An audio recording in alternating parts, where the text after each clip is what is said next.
प्यारे दोस्तों, करबला के मैदान में जब इमाम हुसैन अलैहिस्सलाम को शहीद कर दिया गया तो एक ऐसा शेर आया जिसकी दहाड़ से यजीदी फौज कांप उठी और जिसने किसी को भी इमाम हुसैन की लाश के पास आने नहीं दिया। इस शेर की वफादारी इतनी गहरी थी कि अगर इमाम हुसैन चाहते तो वह यजीदी फौज को चीर कर रख देता, लेकिन मौला हुसैन ने उसे हमला करने का हुक्म नहीं दिया।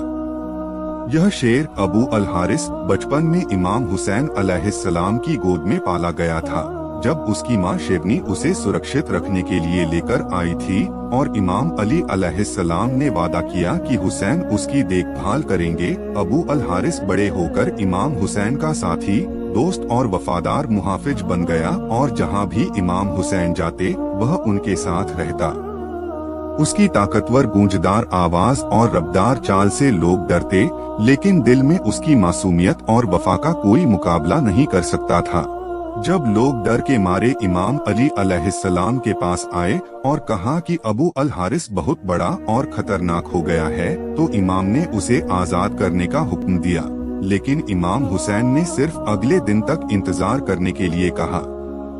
आशूर के दिन करबला में जब यजीद की फौज इमाम हुसैन की लाश को घोड़ों से रौंदने के लिए बढ़ी तो अबू अल हारिस वहां दहाड़ता हुआ आया और उसकी उपस्थिति से सिपाही डर के मारे घोड़े से गिर गए और किसी की हिम्मत नहीं हुई कि वह लाश के पास आए।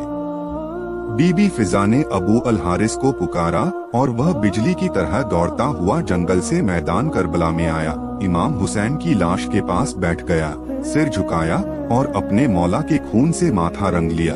जैसे वफा की मोहर लगा रहा हो, कई घंटे या दिन तक उसने उस लाश का पहरा दिया और जब बीबी फिजा ने उसे लौटने का हुक्म दिया तो अबू अल हारिस आखिरी बार झुककर करबला की रेत से दूर चला गया। उसकी आंखों में आंसू और दिल में टूटा हुआ सुकून था।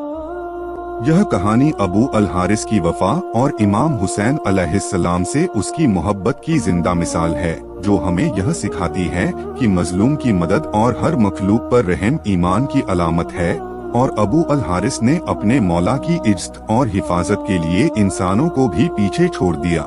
यह वफा आज तक करबला की धरती पर गूंजती है।